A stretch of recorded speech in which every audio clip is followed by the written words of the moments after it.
दोस्तों 23 जुलाई 2024 को budget announce होने वाला है। इस दिन हमें पता चलता है कि किस सेक्टर में गवर्नमेंट ने ज्यादा खर्च करी, किस सेक्टर में आने वाले समय में ज्यादा खर्च करेगी, या फिर किस सेक्टर से उन्होंने ज्यादा कमाई करी।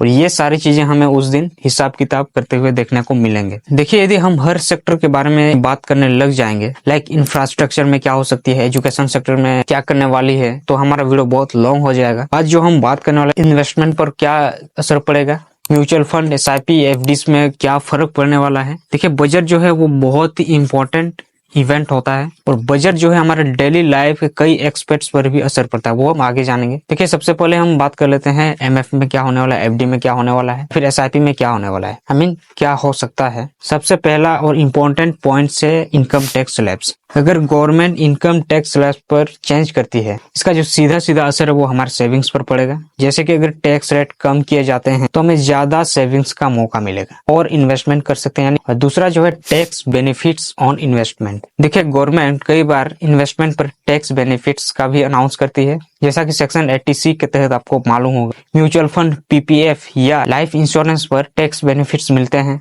इस बारे में मैंने आपको बताया था कि पीपीएफ, पब्लिक प्रोविडेंट फंड जो होता है, उसमें यदि आप इन्वेस्टमेंट करते हो, जब अदर इन्वेस्टमेंट प्लान में आपको मेच्योरिटी अमाउंट निकालने के समय टैक्स लगता है, जबकि पीपीएफ या फिर म्यूचुअल फंड्स, लाइफ इंश्योरेंस पर कोई टैक्स नहीं लगेगा। तो अगर इस बजट में इस प्रकार के कोई नए अनाउंस हो सकते हैं तो हमें हमारे इन्वेस्टमेंट प्लान को रिवाइज करना पड़ सकता है। एंड थर्ड में जो आता है वो capital gain tax. Capital gain tax भी बहुत ही इंपॉर्टेंट है, स्पेशली अगर आप म्यूचुअल फंड्स या फिर स्टॉक्स में इन्वेस्ट कर रहे हैं या फिर करते हैं। बजट में अगर कैपिटल गेन टैक्स बढ़ते हैं तो आपके रिटर्न पर असर पड़ सकता है, तो हमें ये चीजें हमें ध्यान से देखना चाहिए। इसके बाद फोर्थ में जो हम बात करेंगे वो फिक्स डिपॉजिट यानी कि एफडी के बारे में। देखिए, एफडी एक सेफ इन्वेस्टमेंट प्लान है जहां पे आपको फिक्स रिटर्न मिलता है। बजट में अगर इंटरेस्ट रेट्स पर कोई अनाउंसमेंट होती है तो इसका सीधा सीधा असर एफडी पर पड़ेगा। अगर रेट्स बदलते हैं तो नए एफडीज पर ज्यादा रिटर्न आपको मिल सकता है। और फाइनली बजट में अनाउंस होने वाले हैं इकोनॉमी पॉलिसीज और मार्केट इम्पैक्ट। जैसे कि हमने पहले बात करी इंफ्रास्ट्रक्चर प्रोजेक्ट्स,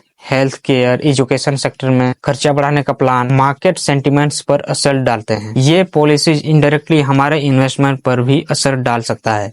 अगर मार्केट पॉजिटिव रिएक्ट करता है तो आपके म्यूचुअल फंड, आपके एसआईपीज पर रिटर्न इंप्रूव हो सकता है। तो फाइनली दोस्तों, ये थे कुछ इंपॉर्टेंट पॉइंट्स जो आपको बजट 2024 के बारे में जानने चाहिए। और हमारी कोशिश यही रहे कि बजट आने के बाद भी आपको टाइमली अपडेट्स दें। अगर आपको ये वीडियो पसंद आता है तो एक लाइक, शेयर एंड कमेंट्स में हमें ये बताएं कि आप बजट से क्या एक्सपेक्टेशन रखते हैं।